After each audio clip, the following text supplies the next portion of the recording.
My guest today is JJ Carrell, author, filmmaker, and retired deputy agent in charge along the U.S. southern border. We discussed the bookend to his documentary series, What is Treason? Invaded, the millions of illegal immigrants fast-tracked to American citizenship under the Democrats, and how this will not only change the political landscape, but the demographics of America overall. JJ presents a sobering look into the future of the United States, a nation destroyed by its own excesses, and a democratic republic that exists in name only. Stay tuned.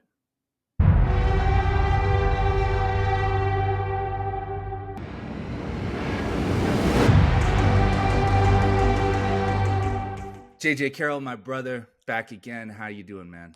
I'm doing good. How are you been doing? We were talking offline before, but I didn't even ask you because I'm so involved in my world, but I didn't even ask as not even a good friend. How are you doing? I'm good, man. You know, it's it's an interesting day for me. It's a snowy day here in central Alberta, the first snow of the year. Almost exactly 365 days ago, I was driving around in the first snow of the year of 2023, talking to God in my car, asking for a path. And I walked into work that day and I was laid off. And wow, that was the first day that I did the first episode of the Brave New Normal podcast. Holy cow. Okay, hold on a second. Yeah. You can't discount the. So let's go back. So you're praying in the car as you're driving to work. Yeah. You need a new path. Yeah. Well, I had, it's a long story, but I had handed my life back to God, about 4 or 5 months prior. And over those 4 or 5 months, my life just kind of got, just got more and more difficult. Things became more difficult. And finally I hit the bottom and kind of skidded along the bottom August, September of last year. Yeah. I was very, very close to a heart attack. I was stressed to my maximum threshold. I was working at a job that I absolutely hated with people I despised. The pressure that I had on me was just immense, and I was breaking. I was collapsing under the pressure. So October 23rd, 2023, I'll never forget the day.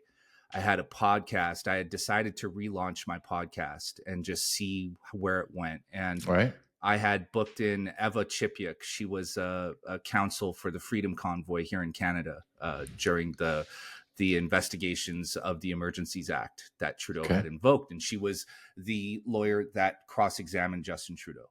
Wow. And I had her booked in at 5:00. And I was about an hour late for work because I had to take all the back roads to get there. The highway was shut down. Of course, first snow here in Alberta. Nobody has snow tires on their car. So it was just mayhem everywhere. Sitting in my car, driving in the dark, skidding along back roads, knowing that I'm an hour late to work, which means I'm going to have to stay an hour late, which means I'm not going to get home in time to record the first episode of my podcast. Just totally lost. No idea what I'm doing or where I should be going from here. No time to write, no time to do anything. Right. And I was just watching my life slip out of my fingers, and at the same time, my actual mortal life, my light slowly going out. And I was just in my car, broken down. I'm talking to God and just said, hey, listen, I just need you to show me the path. If writing and podcasting, all that stuff is not my future, that's fine. I'm okay with it. I just need to be with you because I can't do this by myself anymore. And, I had been talking to God quite a bit for 4 or 5 months because I was really confused about where I should be. And pull into the parking lot, get into work. 15 minutes later, they laid me off.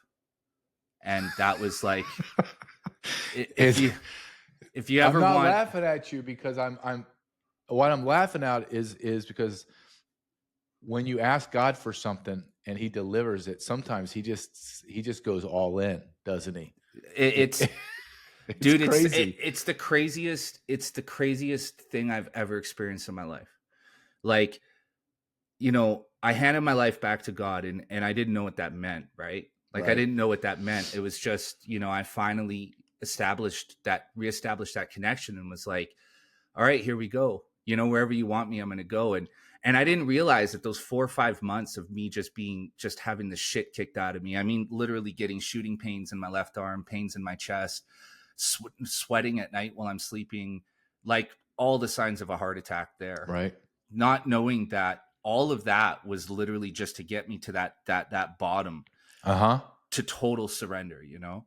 And yeah, dude, I was talking to God in my car, driving in the dark, in the snow, and literally 15 minutes later, I walked into work and they let me go. And they had no reason to. The crazy thing was they had no reason to, because I was the guy who was running the show. So it was totally odd and bizarre that they would let me go at that time. And so I got in my car and I was like, that's it. I asked, God answered. Yeah. Here we are, right? And so 1 year later, I'm sitting here talking to you, and Wow.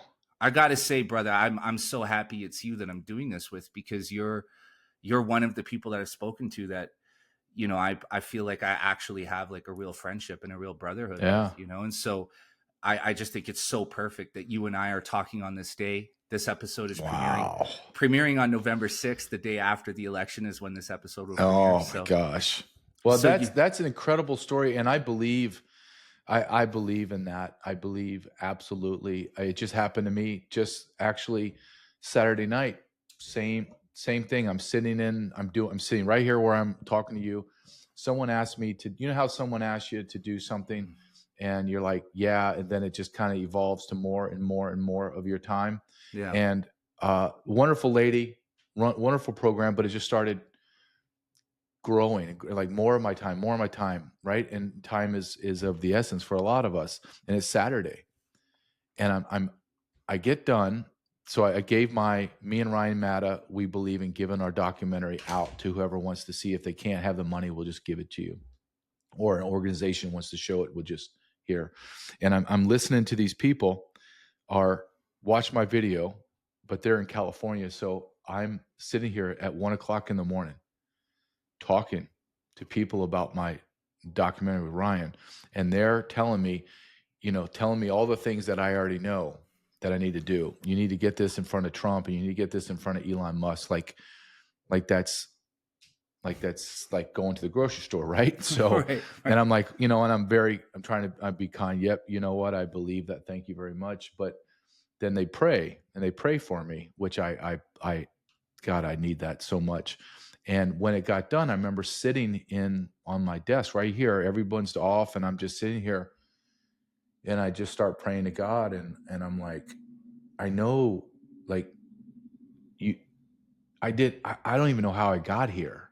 Like I don't know, like God, you had me do a child sex trafficking documentary. I didn't even know I had it until after 5 months of filming. Ryan, Matt, and I looked at the filming, and we're like, oh my God, we have a whole nother documentary.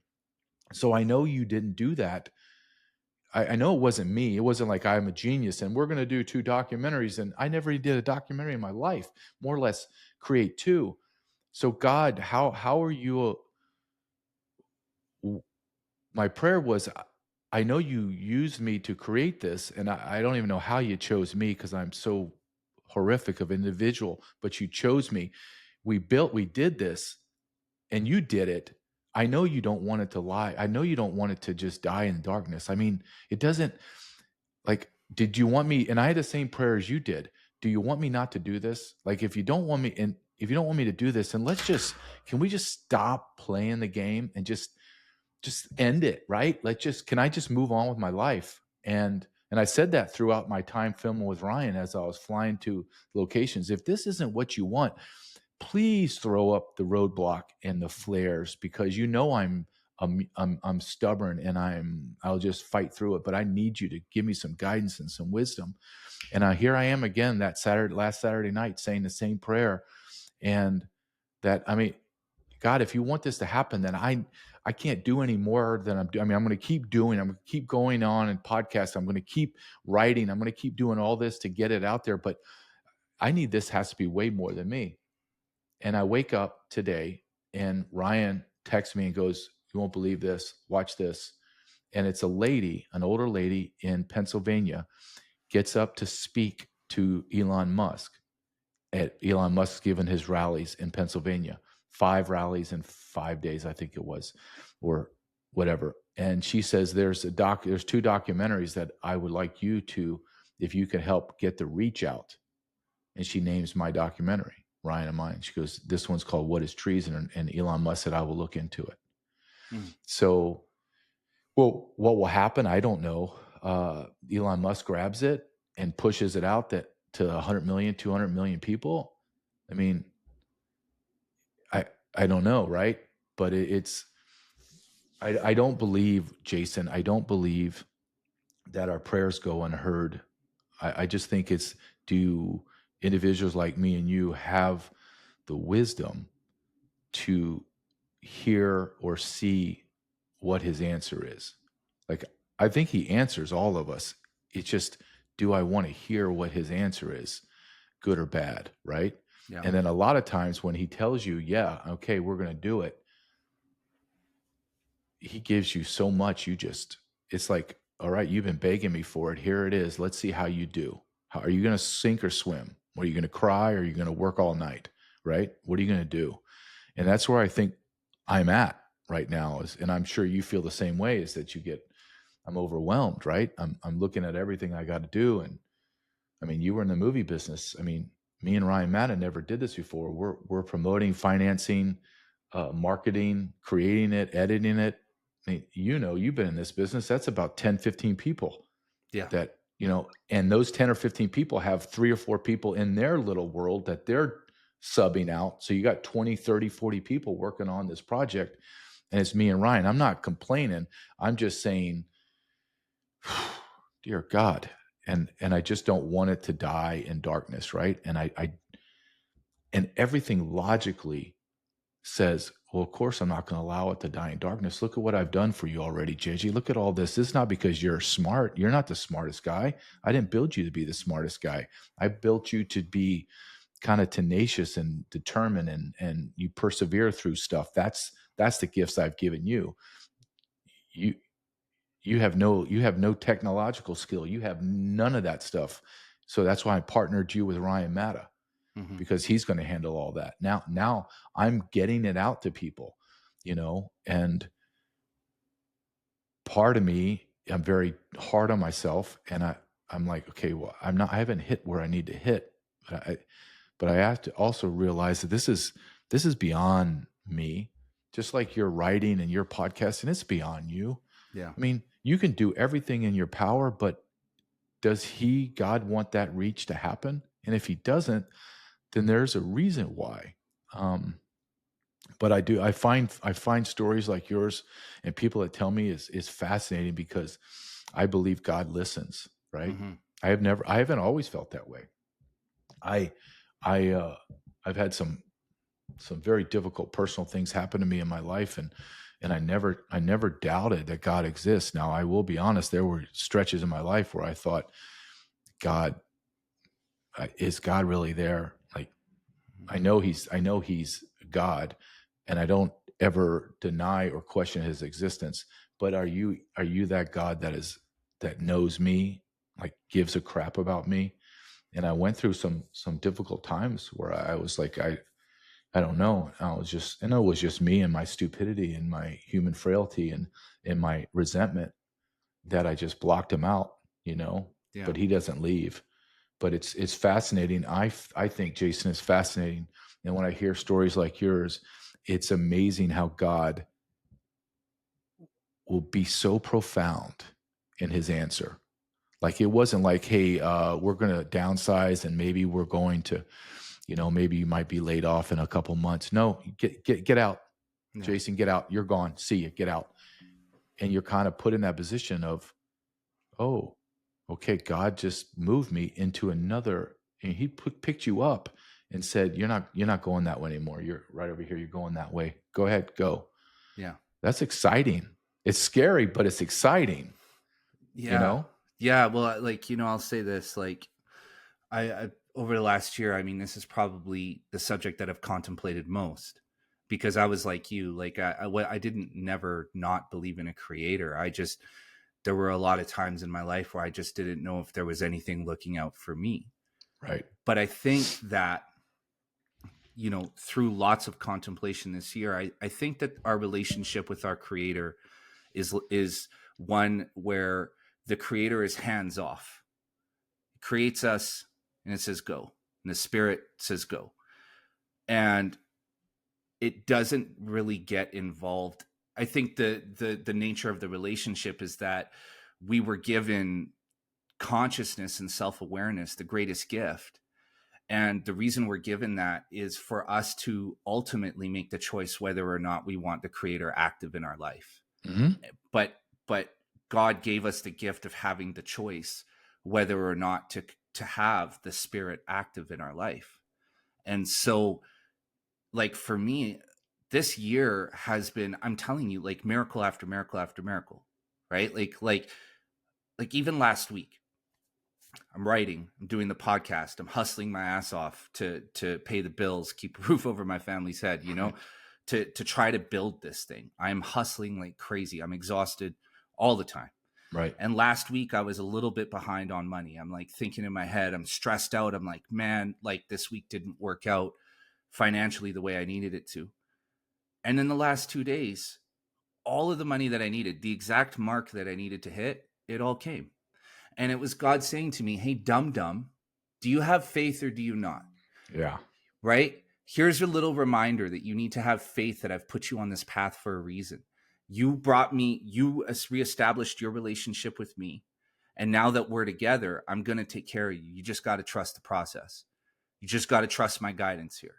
And I think that's really what it is. I think that's our relationship, the nature of our relationship to God, is that in order for God to steer us and guide us, we have to allow it, right? We have to be the ones to surrender to God. That is the foundation of our relationship with the higher power, is that we have to first acknowledge that we want that relationship. And that's when the Spirit swoops in and takes us, right? Like, you know, I've watched your journey. Like, I am your biggest fucking fan, brother. Like, from the first time that you and I spoke, I was like, man, this is a special dude, like a really special dude. And, you know, neither one of us are Jordan Peterson or Brett Weinstein or any of these really brilliant orators, right?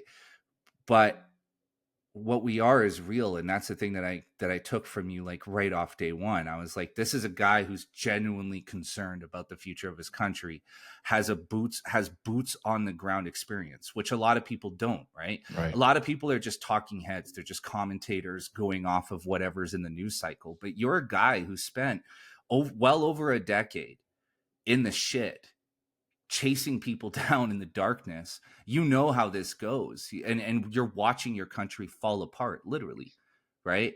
And so, dude, I like every time, like I know we've talked about this before, but every time I'm listening to a podcast and it's like, our guest today is JJ Carrell, I honk my horn and punch the fucking roof, man. I'm just so excited for you, dude, because I think that your voice is so important, and the experience that you have can lend to the wisdom that we need to going forward, right? And that's what it is. I mean, you have a lifetime's worth of wisdom underneath you, and so I think that, you know, you're Trafficked. First of all, I watched it with my wife, and my wife couldn't get through it because she's a mother, and people who are listening to this or watching this right now, if you have a chance, go and watch This Is Treason, Trafficked, at whatistreason.com. Because, dude, like, you and I had talked about the documentary so many times. Right. I knew that there was going to be a lot of impactful stuff in there. But this is 90 minutes of just, holy shit. This is way worse than anything we could have ever imagined. And just the way you and Ryan put it together.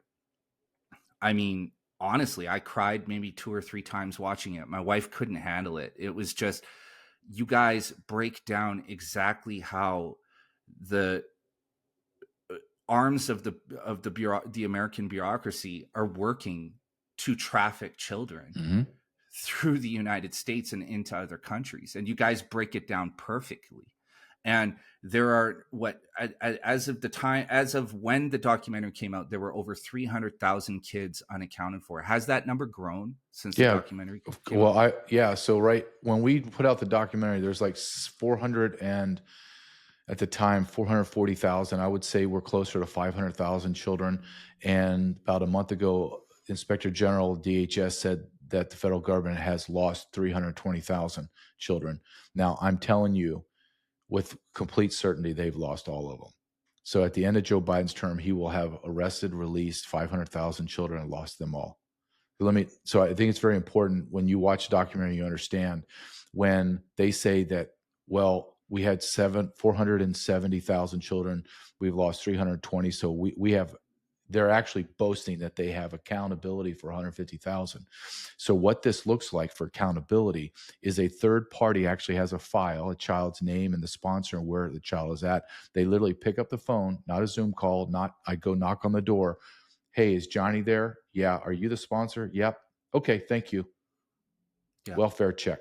So every child is gone. And I'm glad that you said that about the documentary. I think, and I say this with no braggadocious or being trying to pat myself on the back, because I had nothing to do with the creation. As you know, in your world you came from and the world you're in now, editing is key. Like we could film the greatest scenes you've ever seen in your life, but if it's not artistically edited properly, it's just garbage. You're not going to watch it. You're going to be like, I'm out. Maybe you'll watch it because you're my friend, but mainly people will go, I'm done. What Ryan Matta did, I think people are going to change the way documentaries are done, because this has never been done before. At least I've never seen this in documentary. When you hear documentary, the first thing you think of is, oh God, this can be long, right? I got to sit through this. When you sit here, I don't think that you understand that the 90 minutes passed. I think it's like, it's over. Whoa, hold on a second. What did I see? And I would tell you 75 to 80% of everyone that has told me they've watched it have told me I've watched it twice. And I'm like, watched it twice? I've never watched a documentary. I ask them, why are you watching it twice? Because I know I miss things. There's no way I could keep up. My brain was trying to comprehend what I was watching and what you were saying. And I knew, and then all of a sudden I snapped to, and you were already on to 5 other things. And I was like, my God, I can't believe what they're telling me. And I believe, and I've heard this from several people that are in the business, like you were in the business, telling me it's the greatest documentary they've ever seen. And the fact that Ryan Matta and I, because people will talk about child sex trafficking, and in my next documentary, Invaded, people talk about the border in very segmented pieces, and they never push it all together and say, oh, here's the jigsaw puzzle. Like you put it all out. I connected all the dots. So there can be an argument back at me and say, well, I don't believe the federal government is child sex trafficking. And my retort to that is, I've written a book. I have created 2 documentaries. Here's all my evidence, all of it right here. What do you have for me to dispute it? And I don't want to hear about your feelings or your beliefs or any of your other crap, because I'm not talking about my feelings and beliefs. I'm giving you, as if I'm still a Border Patrol agent running a large task force, and I'm talking to a U.S. attorney, and I'm saying, sir, here's all the evidence. Here's all the affidavits. Here's all the casework. Here's all the sworn testimony.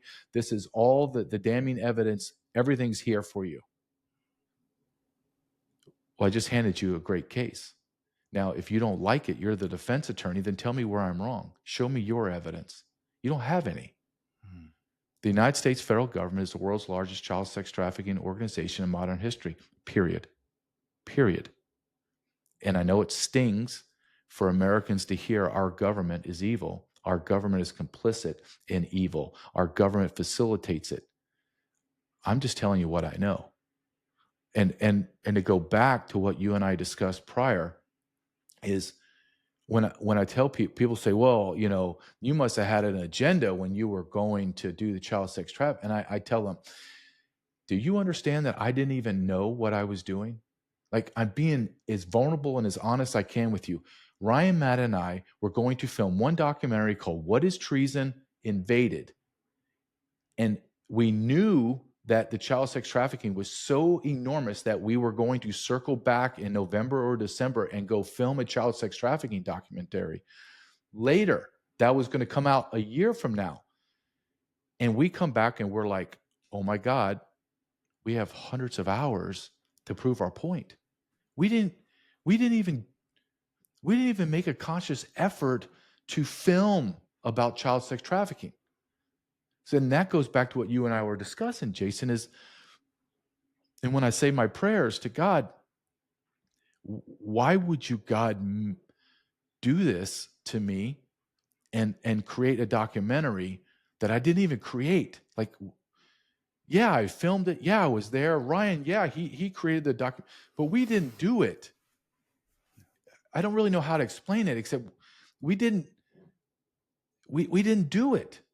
So in my brain, I think, okay, so if you created this, God, and you made this, and it's righteous and it's true, it's honest, I didn't embellish, I didn't do anything, it's just the facts, then why would you have me do this and then it dies in darkness and lets 10,000 people see it instead of 10 million, where it can make a difference? Because I believe if Elon Musk gets a hold of Donald Trump and tweets out and the 10 million people see it, I don't want to sound anything, but I'm just trying to speak honestly and clearly. I believe it has a major impact. I believe 10 million people see it and they're going to call their representatives and saying, what in God's name are you doing? You know what, man, I don't want to cut you off, but I think that's exactly it. Look, this is where we are right now. People are watching this November 6th. That means it's the day after the general election in the United States. That means if I can predict anything, I predict that either the Democrats or Republicans are contesting how the votes were counted in certain states, and the United States is entering into like 2 months of turmoil to figure out who the next president is going to be. I think that if tens of millions of people see this documentary, it will motivate at least a third of them to actually get busy and to start questioning these agencies about these children. Because here's the thing, I'm watching your documentary and everything that you're finding lines up with what I discovered when I was investigating a child sex ring 15 years ago. Mm-hmm. It's the exact same pattern. The bureaucracy and the institutions are involved in taking these children and dispersing them across the country. You have sponsors who, pose as, being people who want to help these kids, but they're really feeders into child sex trafficking networks. So these children are shipped off into homes where then the children who, once they're in the homes, are sold to buyers around the world. Correct. Right? And that's how this goes. And if the kids are lucky, they stay in the United States, but some kids are sold to African countries. Some kids are sold to people in European nations. These kids end up all over the world. And when I'm watching your documentary, I'm like, holy shit, this is exactly what I discovered when I was investigating this. And this is exactly what people said I was fucking crazy about. Yep. Right? And now here you guys are for 90 minutes talking to people who worked in these agencies, presenting the documents, drawing the lines that I couldn't draw because every time I did, people said I was crazy. Right. And here you guys are showing it on screen for people to watch in basic terms. Like, that's the thing. This is not a hard process to wrap your head around. Right. And so just to say it one more time, like, for people listening or watching, please go watch this documentary, because this isn't anything new. This has been happening for decades, but it's ramped up considerably, right? Because you have an administration and an American deep state that are facilitating this. That we have pedophiles at every level of our government, the highest levels of our government. People I talked to said, you have to understand, JJ, congressmen, senators, plural, presidents, pedophiles. This is known. Everyone knows it. And then you look at P. Diddy, and you look at Epstein, and you look at the Catholic Church or any faith. You look at the elites in the media and entertainment. This is the worst kept secret. And for your audience to understand the context of this, Jason, my last year in the United States Border Patrol was Joe Biden's first year. So let's go back and look at the last year of Donald Trump. Last year of Donald Trump, we were still dealing with Obama's children and all the crap that he created. And there were still caravans coming up. So we were averaging around 10 to 15,000 unaccompanied alien children from little babies to 17 years old. But there was a very strict policy and regulations dealing with them. And we had DNA testing. We did background checks on the sponsors, on and on. Everything was very, very tightly regulated. In 1 year of Biden's first term in office, he did Donald Trump's numbers times 12.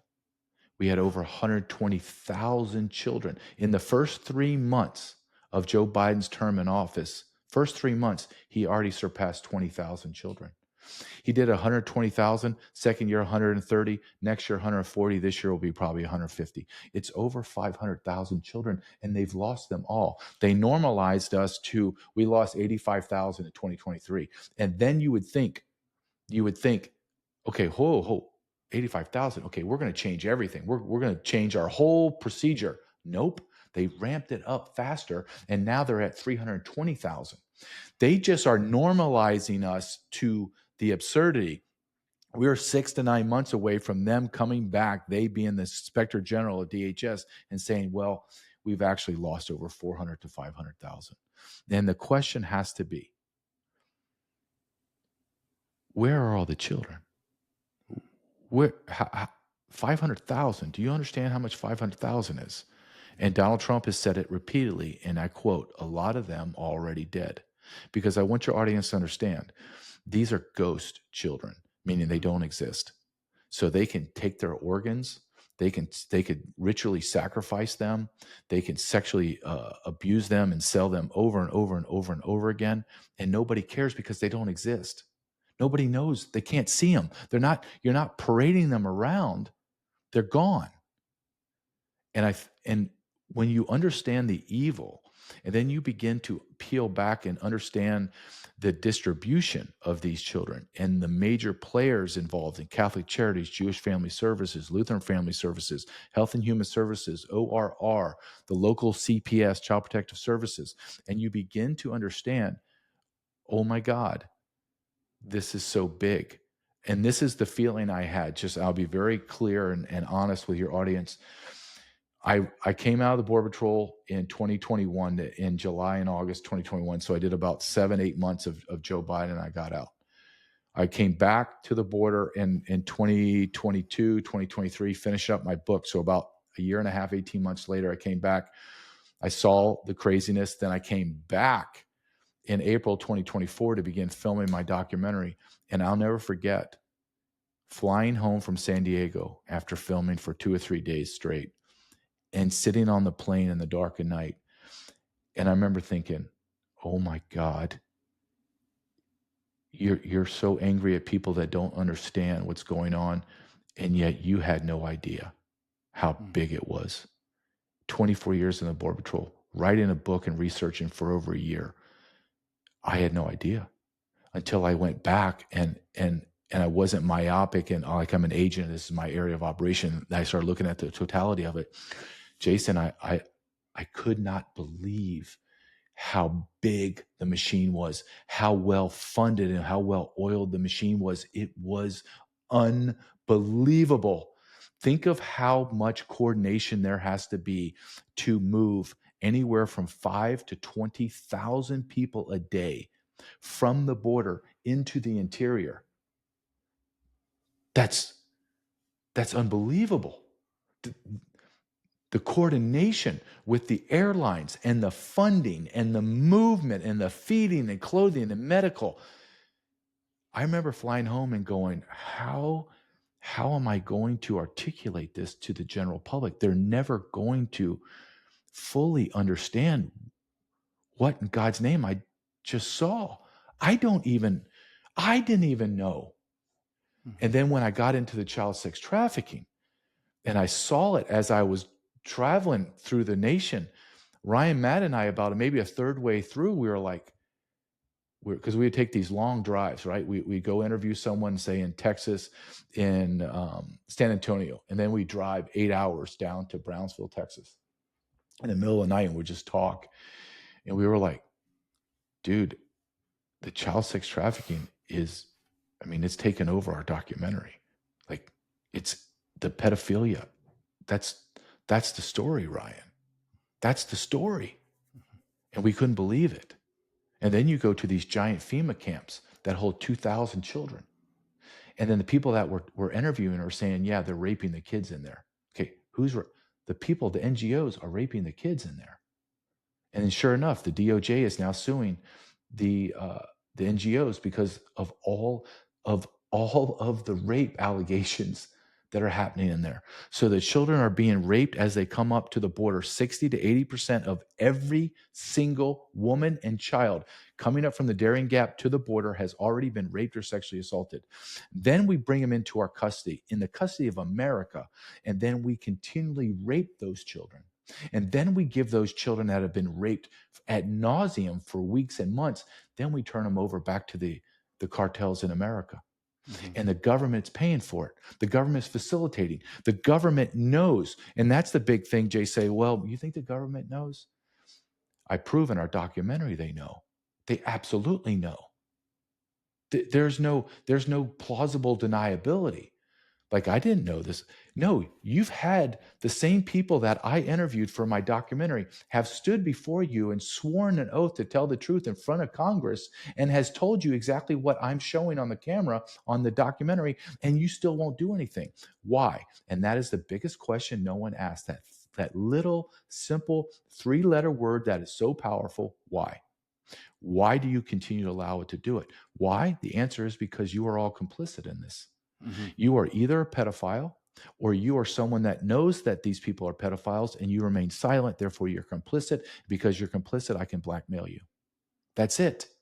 It's that, like you said it perfectly. It's not complicated. They just hid it from you. Yeah. They lied to you. And someone like me and Ryan came together by the absolute grace of God, and we put all the pieces of the puzzle together and we went, it's finished. All you have to do is look down at that jigsaw puzzle. It's not 1,000 pieces. It's one giant piece, and that is a giant, beautiful oak tree. I know you can see the oak tree. Don't act as if you can't see it. That oak tree represents child sex trafficking, open borders, intentionality to destroy the United States of America, to fundamentally transform her into God's know what. But that's the picture, and I know you can see it. Look at it. And that's what I'm trying to do right now, is take people's heads and say, look. Stop being a willful idiot and look at it. This is your government. And if I get upset, the reason why I'm upset is I don't mind people being ignorant, because I'm ignorant. The more I talk to people like you and the more I dig into something, I realize, man, you're ignorant. There's so much knowledge that you need to somehow get into your little brain. You got to figure out a way. But I'm not willfully ignorant. I'm not walking through life going, everything is fine. It's all good. Oh, it's a football game. Let me go see that. No, I'm saying, there's the picture, guys. Please do the bare minimum and look at it, acknowledge that this is happening. Mm-hmm. And I don't know if America's ready. They're not. And listen, JJ, we're going to move into the new documentary here in a minute, because I really want to talk about it before we have to wrap up the conversation. But I do want to I just want to make one comment. And the thing is I encountered this when I wrote my piece over a decade ago. And when I was digging into this, the things that I discovered. So there's a guy named Nick Bryant, and he's an investigative journalist. He is the authority on international sex trafficking rings. He's the guy who broke the Franklin scandal, which was a sex trafficking ring that was operating out of Nebraska. I spoke to him on the podcast. He recently, he's been on Sean Ryan's podcast a number of times. He's written a bunch of books about this. And for people who are listening, please, listen to what I'm saying and listen to what JJ's saying. What Nick Bryant discovered was that this child sex, the Franklin scandal, the sex ring that was operating out of Nebraska, went all the way up to the White House, and the Bush administration actively covered it up. Mm-hmm.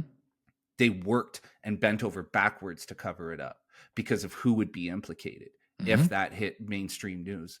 Now that's as far back as Nick Bryant goes, but you know that these sex rings and these blackmail operations have existed for a long, long time. Mm-hmm. And so for people listening, I know that if you don't have a knowledge of this stuff, it sounds fantastical. It sounds out of this world. But I encourage you to go and watch Trafficked. Watch the interviews with people who have worked for these agencies. Watch JJ and Ryan draw the line, because you guys, that's the thing that I walked away from that documentary so impressed by, was that it's not that complicated, and you guys drew the line and you showed, look, this isn't rocket science, right? There are bad people in all of these agencies who are trafficking children. And the thing is, there are good people in these agencies too who have no idea what's going on. Right. And those are the people that you guys captured in your documentary, the people who, when they realized what were going on, left and became whistleblowers. Yep. But the thing is, this doesn't penetrate the mainstream bubble because it is the most closely guarded secret in America, period. Right? Yeah. Now, I want to pivot and talk about the next documentary, which people are watching this November 6th. That means Invaded is already out. Now, this is where you specialize. This is the documentary that you actually set out to make. Right. Now, let's talk about where we are right now. Today we are recording this on October 21st. Where does America stand right now with the illegal immigration crisis? Okay, well, we're completely being invaded. So at the end of Joe Biden's term, which is in January, so what we're looking at another 4 months, he will have arrested and released over 12 million illegal aliens, just that we know about. At the same time, we will have lost, meaning we call them getaways, 15 to 18 million that cross the border undetected. 80% of the southern border is completely unmanned. You're looking at the northern border where you're at is 5,400 miles and about 1,500 agents patrol it. Well, let me give you an idea of what's happening in the northern border. So Swanton sector, that covers New York, Maine, that whole eastern corridor. They arrested more people in 1 year than they've done in the last decade and a half combined. 95 different nationalities. That is what they arrested.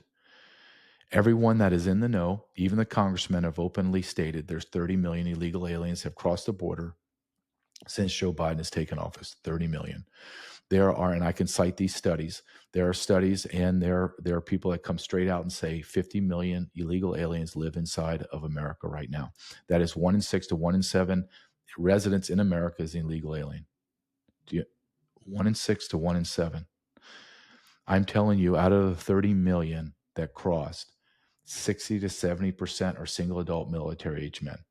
I've seen all the pictures. I've seen all the videos. I've seen everything. We are looking at, okay, let me put it this way. So this is a better way to tell you the danger America's in.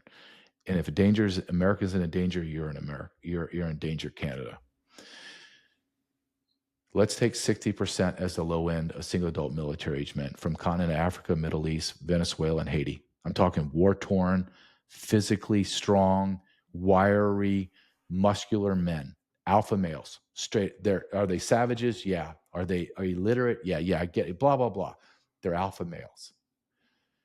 Right now in America, 77% of our men that are 17 to 24, the military age, 77% can't join our military because they are obese, drug addicts, or they have some physical or emotional ailment. Almost 50% of the 77% have 2 or more of these ailments. Almost all of our men in America are beta males. Fat, obese, don't know if they can have babies or not, don't even know what sex they are.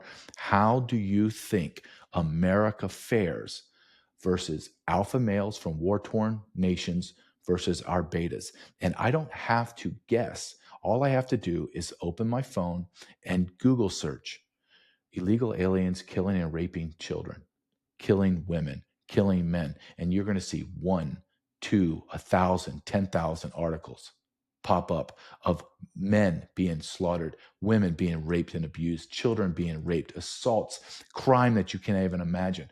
It's all over America. And I've been saying for years, especially since the last 4 years under Biden, when the big cities get saturated, New York, Chicago, Philadelphia, LA, all of the illegal aliens are going to begin to leave, and they're going to converge into middle America. And sure enough, it is happening. I can name 3 cities right now: Whitewater, Wisconsin, completely destroyed. Rowley, I can't pronounce it correctly, Pennsylvania, gone. Springfield, Ohio, gone. Aurora, Colorado, gone. San Antonio, it's going to be gone. I can go through city after small city and town, and they're being destroyed. Why? Because let's take Springfield, Ohio, has a population of 38 to 40,000. Now the population's almost 60,000 because the federal government dumped 20,000 illegal alien Haitians into one community. It's over. Springfield's dead. They don't know it. They're a dead man walking. So when you ask me, what's the state? When I start to see these videos and I get the calls from my buddies, I have to calm myself down because I see what the next steps are, where people in Americans are very myopic into the present. They believe that what's happened in the present never will change. It's just, this is how it's always been. It's never been this way. I'm looking 2-3 steps down the road, and I'm telling you, there are millions of terrorists in our country. There are tens of millions of gang members and criminals in our country. We have militaries from China, etc., all in America. They are the most vulnerable we have ever been, and everyone is focused on the election. Do I think Donald Trump will have another assassination before the presidential election? Yes. But all of the chaos and societal destruction is going to happen after the election. And it's going to happen into his administration. There's blood going to be spilled all over America, and there is no way around it. I've already tabletopped it. I've looked at it in multiple ways. I've spoken to people that I really, really trust and like their view, and they all agree. Bloodshed, all in America. So you're going to see that from Canada. You're going to see bloodshed. Yeah. So what's happening in Canada is kind of a microcosm of what's happening in the United States. So for Justin Trudeau, per capita has allowed in more new immigrants than any country in the world. Mm-hmm. And what has happened for the most part is those people are being funneled into Alberta, which is the most conservative province in Canada, mm-hmm. right? And it is creating chaos here, right? But I mean, the play is obvious, right? They're going to funnel these people in, fast track them to citizenship, and then you have a whole new demographic that is fully reliant on the government for support. So they're not going to vote in a conservative government that's saying we're going to be sending people home. They're going to vote for the Liberals. And now the question I want to ask you is, because I'm kind of watching this happen in the United States too, and it looks to me like all of these illegals are being shipped into red states, swing states, predominantly conservative counties, the same things that are happening here in Canada. Now, these people are being shipped to these places. Joe Biden is talking about fast tracking these people to citizenship, the same story that exists here in Canada. Now, the question I want to ask you, is this just about votes? Is this just about turning those states blue? Or is there something deeper happening here? I think it's deeper, but I think that's what the goal is. So this is happening across Western civilization right now, is mass influx of illegal aliens from the Southern Hemisphere into the Western nations and destroying it. I believe that all of this is being done is to fundamentally transform America. That's it. And they're going to do it demographically. And it has nothing to do with race or ethnicity, because 180 nations out of 195 nations on planet Earth are in the arrest data of the United States Border Patrol. There is no way to say this except this is a demographic shift from citizens to non-citizens, because as you said, those non-citizens need everything that the government can provide. So you're going to see a complete systemic destruction of America to fundamentally transform her. Why? Because the political elites that run our country hate America. Just listen to their words. They're globalist. They want to. How does the power structure on planet Earth change? Does it change if Sweden crashes or even Canada? No. America has to fall, and then everything changes. How are they going to do it? They're going to do it through votes. Now, how are they going to do that? Because illegal aliens can't vote. Granted, I hear you. However, every illegal alien that's coming across the border, the NGOs are registering them to vote. So once these illegal aliens leave the hotels or shelters or wherever they're at, all the mail-in ballots get mailed to the NGOs, and the NGOs are going to fill them out. So you're going to have millions of fraudulent votes scattered across America to be utilized in a way that they need. And then people don't know this. In 2030, I think it's 2030, I could be wrong, 2030, the new census comes out. And they are fighting, the Democrats are fighting to count every person in the census, not every resident. So when they count the illegal aliens in the census of the areas, the 535 congressmen is going to be 62 new seats will go to the Democrats. That means they will have a supermajority in the House, and it's over. There's no coming back. And Okay. then wait a minute, one last point. And when you understand how the reproductive ratios are, American women are not reproducing at the replacement level, meaning we're dying. Illegal aliens will reproduce historically from a 2 to 6 times the rate. So within one generation, there will be citizens in America will become the minority in their own country. Okay. It's over. This is okay. You just caught my attention with something here. And I want to clarify something for people listening, because this is always a statement that is fucking warped by the left.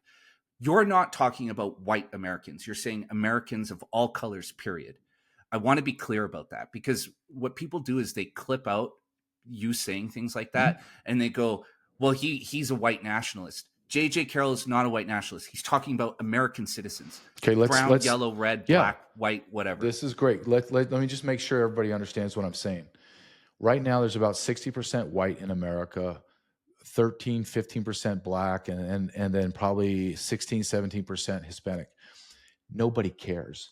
The lie is that everybody cares about race, and no one in America cares. So if my neighbor is a black man or from India or a refugee from Afghanistan that's legal, I don't care. Are they good people? I'm talking about America as a whole. So if American whites are not reproducing at the rate but blacks are, who cares? They're Americans. But when you artificially move in 50 million people into America from every nation on planet Earth, and you destroy our demographics artificially, I have a problem with that. Those are not Americans. That's what I'm talking about. That's right. And we feel the same way here in Canada. And that's the thing. It's like I'm writing a piece right now about immigration. A lot of it inspired by you. So and that's the part that I'm struggling with, is because it's like, no, this isn't about the color of your fucking skin. No. It doesn't matter where you're from, right? Like, I've been having conversations with people in my community. We have a lot of Nigerians here. We have a lot of people from India, and those immigrants are the most furious about what's happening, because they had to jump through the fucking hoops. Yeah. They had to go through the process. People don't understand. It is not an easy thing to become a Canadian or an American citizen. There are thousands of dollars in fees. These people literally had to basically fucking bleed to be here.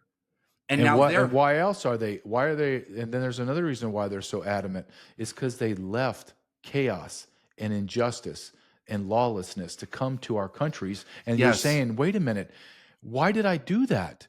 This isn't. You're turning this country into where I escaped from. You promised me that you were not going to do this, but you are. Yes. And it's just like, you know what I equate it to?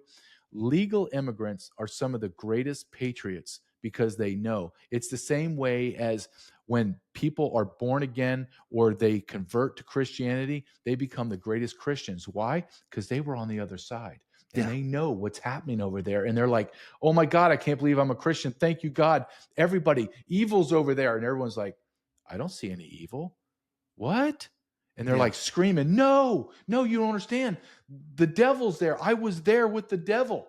Just like they're saying, no, I was there in communist China. You can't do this. You can't surveil. You can't censor our speech. I just came from there. Mm-hmm. No, shut up. There's not, you're a stupid immigrant. Dude, you just took the words out of my mouth, because I'm talking to my Indian neighbors and they're like, we fucking left India. Like, we left to come here to build something because this, and now you're turning it into India. Yep. Right? And this is coming from Indian immigrants, people who came here because they wanted to be in a better place. And now we're becoming the place they left. And that's the part that frustrates me so much, is that this whole issue gets entangled into the race discussion. Because And it that has benefits nothing them. to do with, of course it does. Yes. Because you can immediately, if you just say JJ Carrell is a white nationalist, Jason James is a racist, then you can discredit everything that comes out of us that from that point forward. And that's why I always want to clarify with people, it has nothing to do with race, it has nothing to do with the color of your skin.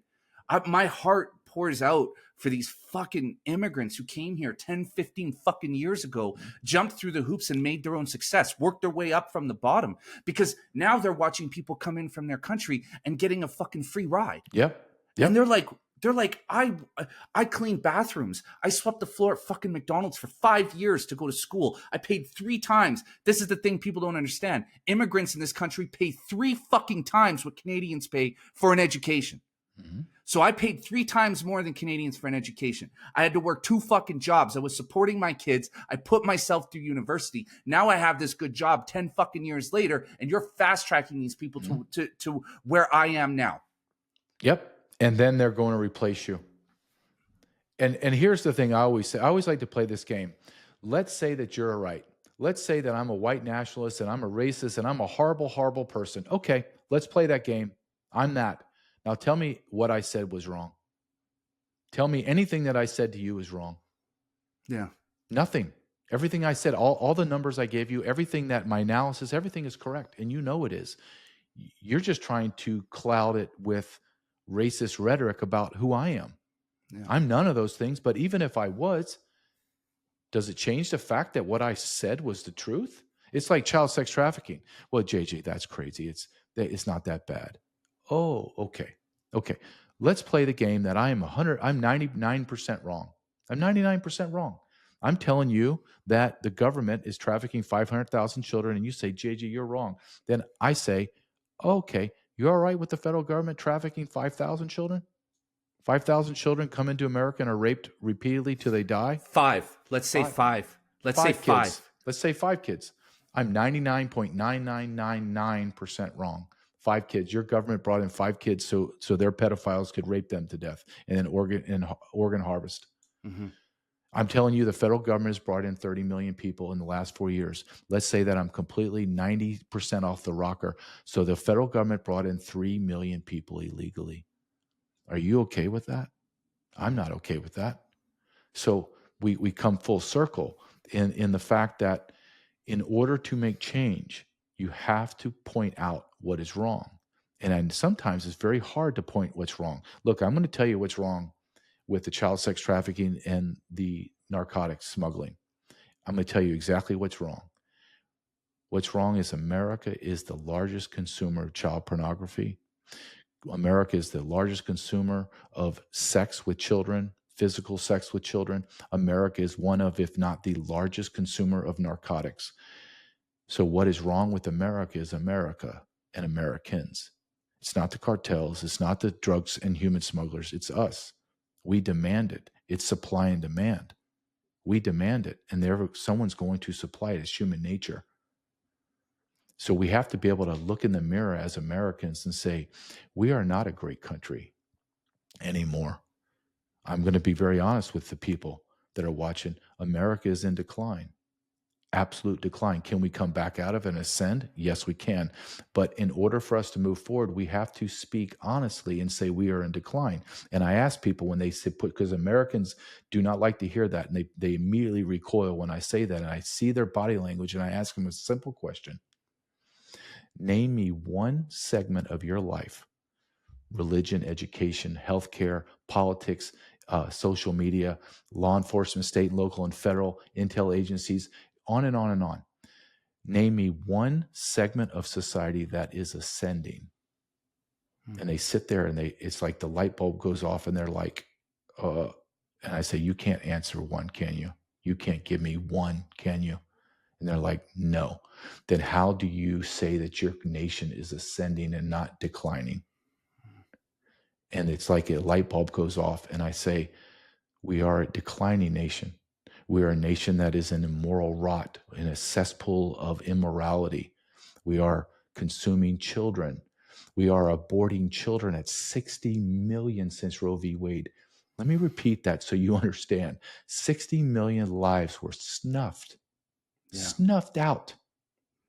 You are taking children and ripping their genitals off their body and mutilating them, turning them into monsters. You are now confusing a whole generation of children, don't know what sex they are. You're putting tampons in boys' bathrooms in 4th grade. You're allowing transgender men to nakedly parade in front of our children in our main town squares. You're allowing transgender men to teach in our schools. You're allowing them to read stories to them in satanic costumes.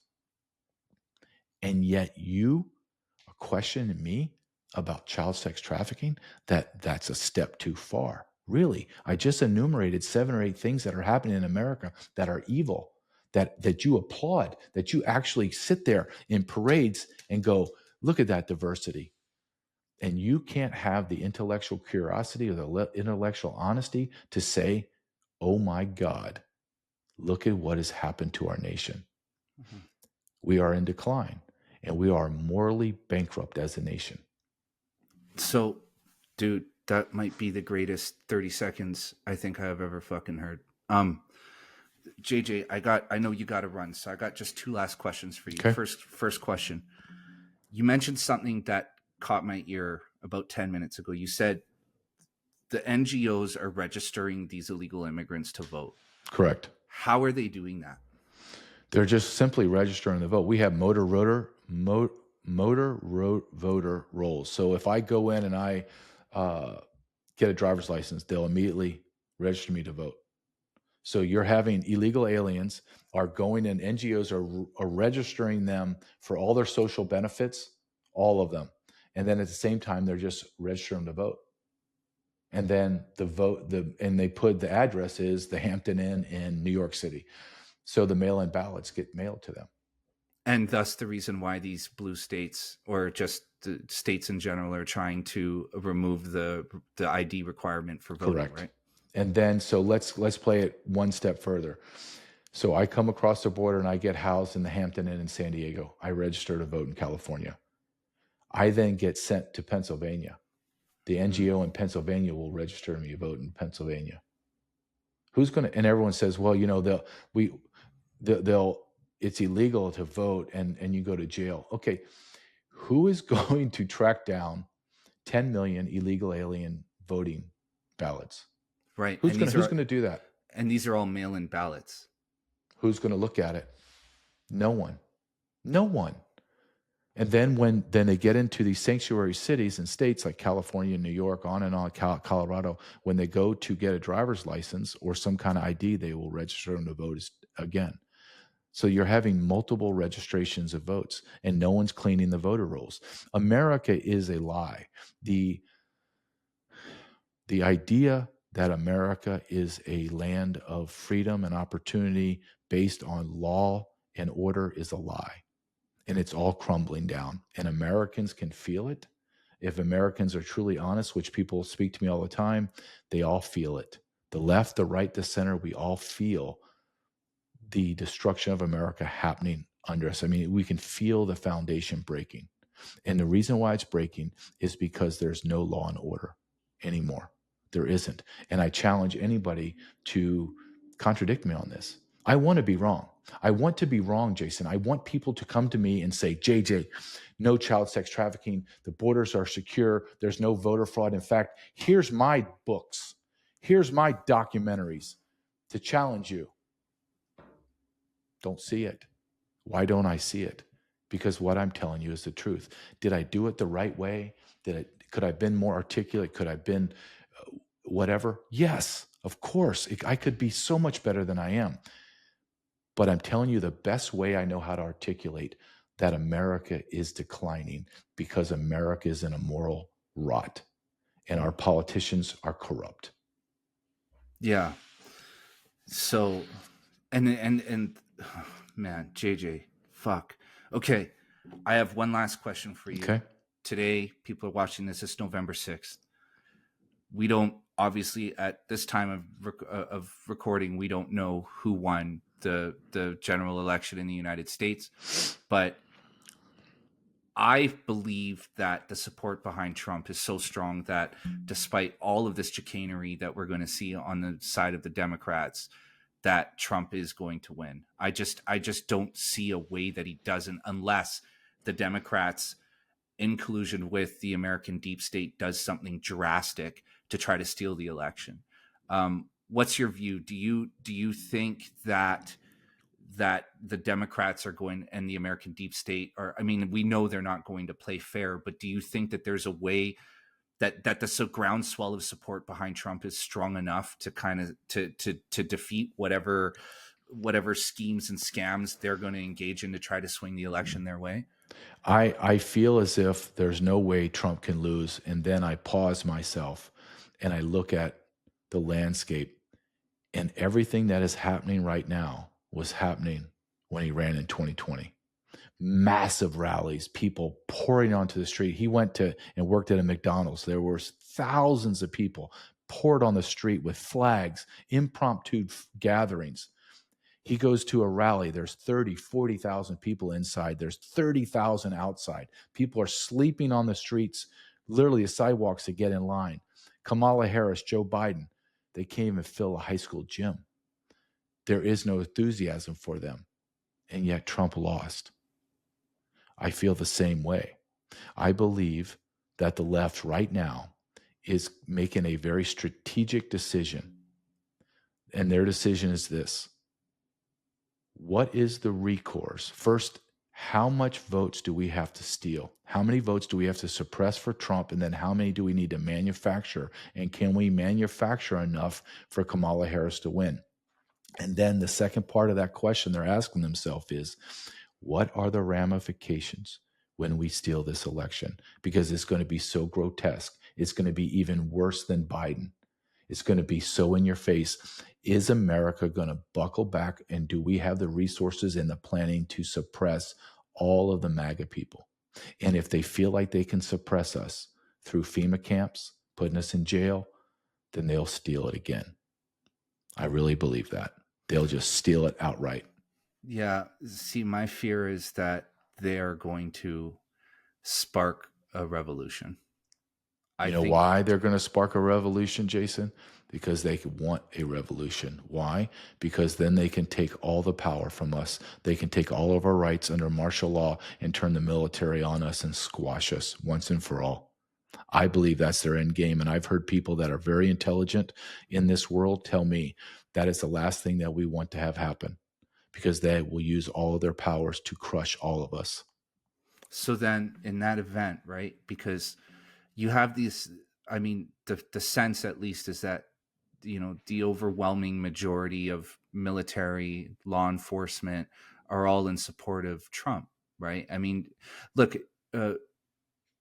I'm not a partisan person. I'm very much in the middle, but at this point in time, I've seen, I mean, whatever the Democrats are, they're not liberals.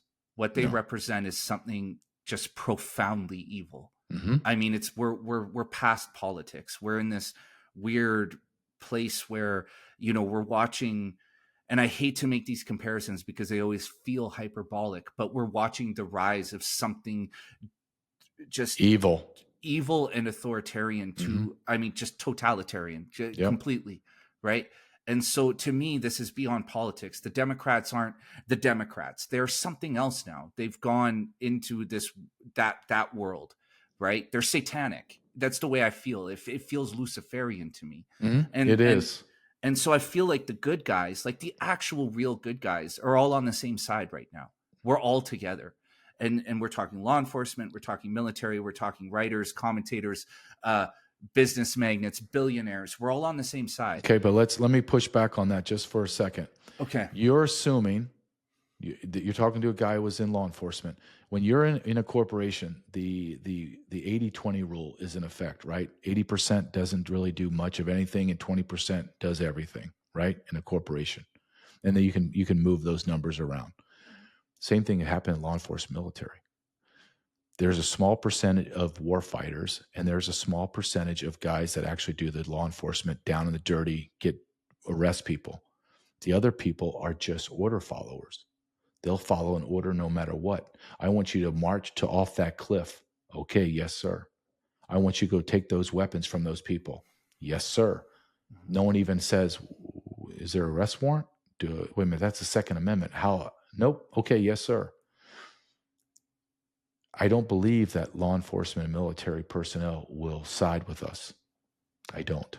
I believe a very significant percentage of war fighters and percentage of true law enforcement personnel will side with us, but all the lemmings will stay, and there's more of them than us in the military and law enforcement. Do I think Trump can win? Yes. I know he'll win. Will they steal it? I tend to say yes.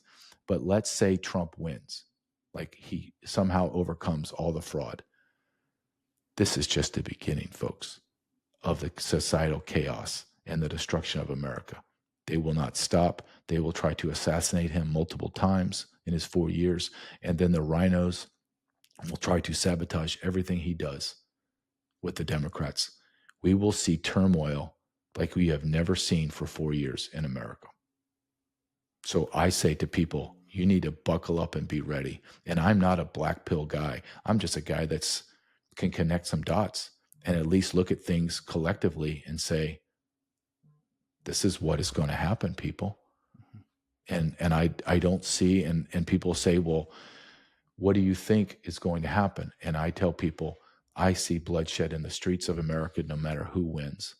But I see America dead if Kamala Harris is president. Dead. We'll never come back from it. We may call ourselves United States of America. We'll never be the same. She will demographically shift us completely. Wow. Okay. JJ, I know you got to run, man. You're such a busy guy. You're getting busier by the day. My brother, I got one final question, and this is a simple yes or no. Okay. Trump wins, calls you up and says, JJ, you got the right ideas.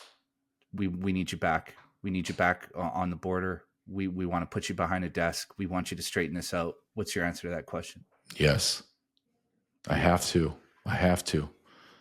And if I do it, it will, and people that are involved in it, then we will do what needs to be done. And the people that think that they're going to challenge people like me, then they need to strap it up really tight, because we're going to come swinging, and it will not be pretty.